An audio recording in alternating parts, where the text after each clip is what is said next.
বন্ধুরা, আজকের ভিডিওটা শুরু করতে গিয়ে আমার গলা ভারী হয়ে আসছে, কারণ আজকে আমরা হারালাম একজন অসাধারণ শিল্পীকে, যিনি শুধু অসমের গর্ব ছিলেন না, ছিলেন পুরো ভারতের গর্ব।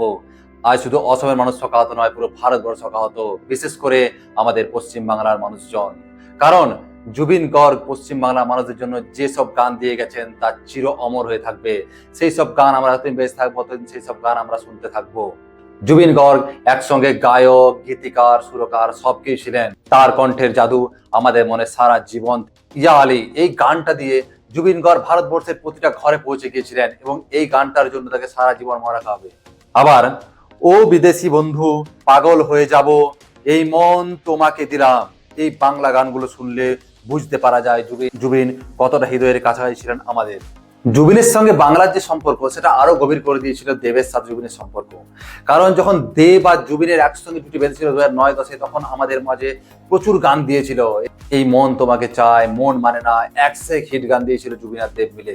আজ দেব যে এতটা সাকসেসফুল হয়েছে, আজ দেব যতটা এগিয়ে গেছে, সে তার পিছনে হয়তো কোথাও না কোথাও জুবিনের হাত আছে। জুবিন গর্গের গলায় আর দেবের ডান্স বা ইমোশন দিয়ে বাংলাকে একটা অভূতপূর্ব কিছু ভিডিও দিয়েছিল, যেগুলো আজ আমরা এখনো দেখি। দুজনেই নিজেদের ক্ষেত্রে সুপারস্টার।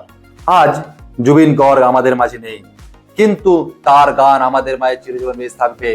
আমাদের হৃদয়ে তার গান সারা জীবন বেঁচে থাকবে। তুমি না থাকলেও বন্ধু এই গান থাকবে, তুমি না থাকলেও তোমার সুরে আমরা বেঁচে থাকবো। দেব যেমন বারবার বলেন দর্শকের ভালোবাসায় আমাদের আসল শক্তি, সেইভাবে জুবিন গর্গ দর্শকের মধ্যে সারা জীবন বেঁচে থাকবে। বন্ধুরা, জুবিন গর্গকে শ্রদ্ধা জানাতে আপনার জুবিন গর্গের যে গানটা সবচেয়ে বেশি পছন্দের সেটা কমেন্ট অবশ্যই লিখবেন। এবং চলুন আমরা সকলে মিলে জুবিন গর্গের আত্মার শান্তি কামনা করি। নমস্তে, জয় হিন্দ।